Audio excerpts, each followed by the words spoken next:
Jai Hind students. Students, I have explained you about guarantee of profit. Now let us start with sums regarding this topic. Students, I am going to do 3 sums of this topic, guarantee of profit, and all the 3 are of different types. I am taking the very first sum, question number 81 of T.S. Garewal, volume 1, class 12. The question is, A, B and C are partners sharing profits in the ratio of 5:4:1. C is given a guarantee that his minimum share of profit in any given year would be at least rupees 5,000. Deficiency, if any, would be borne by A and B equally. Profit for the year ended 31st March 2019 was rupees 40,000. Pass necessary journal entries in the books of the firm. Now students, let us see the solution. Books of A, B and C. Now let me explain the question. The very first thing you have understood that the profit sharing ratio is 5:4:1. Okay.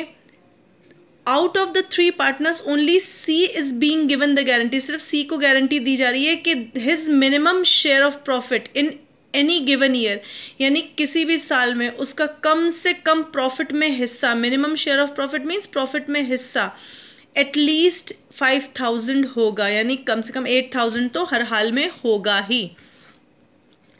Deficiency if any, और अगर वो 5,000 नहीं होता है minimum share of profit C का, तो जो deficiency means जो कमी पड़ेगी would be borne by A and B equally. A और बी उसे इक्वली झेलेंगे, यानी कहने का मतलब उस डेफिशिएंसी को, उस कमी को जो शेयर ऑफ प्रॉफिट में सी को पड़ेगी, ए और बी उसे इक्वल क्वांटिटी में पे करेंगे.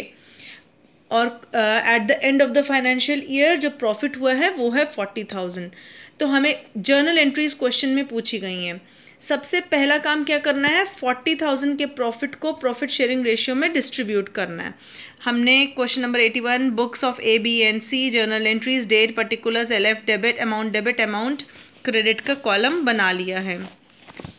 ठीक है, चलिए अब हम स्टार्ट करते हैं. 2019 मार्च 31. Profit and loss appropriation account debit to A's capital account, to B's capital account, to C's capital account. ठीक, प्रॉफिट एंड लॉस एप्रोप्रिएशन में अमाउंट कितना आएगा, 40,000. इस 40,000 को 5:4:1 के रेशियो में डिवाइड करेंगे, यानी ए के कैपिटल अकाउंट में जाएगा अमाउंट 20,000, यानी ए को प्रॉफिट में कितना हिस्सा मिला, 20,000, बी को 16,000, सी को 4,000. अब आप यहाँ पे देख रहे हैं सी को जो मिला है अमाउंट प्रॉफिट में वो है 4,000, मगर उसको गारंटी कितने की थी, 5,000 एटलीस्ट. इसका मतलब 1,000 डेफिशिएंसी, यानी 1,000 रुपीज़ की कमी पड़ रही है सी को. तो सी को ये 1,000 का अमाउंट कौन देंगे, A and B equally according to the question. So March 31 को हम एक और एंट्री पास करेंगे जिसमें ए और बी गिवर हैं टू सी, यानी एक ट्रांसफ़र एंट्री पास करेंगे. अब ट्रांसफ़र एंट्री का एक रूल याद कर लीजिएगा. हालांकि ये रूल किसी बुक में नहीं दिया गया है, ये it is only for the students to understand a simple thing. सिर्फ बच्चों को समझाने के लिए मैं ये अब रूल बता देती हूँ कि आपने 11th में पढ़ा था पर्सनल अकाउंट का debit the receiver, credit the giver. अब इसका उल्टा कर लीजिए, यहाँ पे डेबिट द गिवर है, क्रेडिट द रिसीवर. गिवर कौन है, ए और बी. ए और बी मिलकर अमाउंट दे रहे हैं किसको, सी को. सी रिसीवर है, तो debit the giver.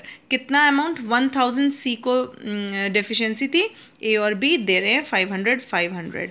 Deficiency to C borne by A and B equally. Now I will show you the workings also. Workings share of profit में पहले हमने कैलकुलेट किया ये अमाउंट, किसको कितना मिलना चाहिए. Guaranteed amount to C 5,000, but C gets his share in profit rupees 4,000. Deficiency of 1,000 borne by A and B equally. Okay, in next 2 videos I'll explain another 2 sums.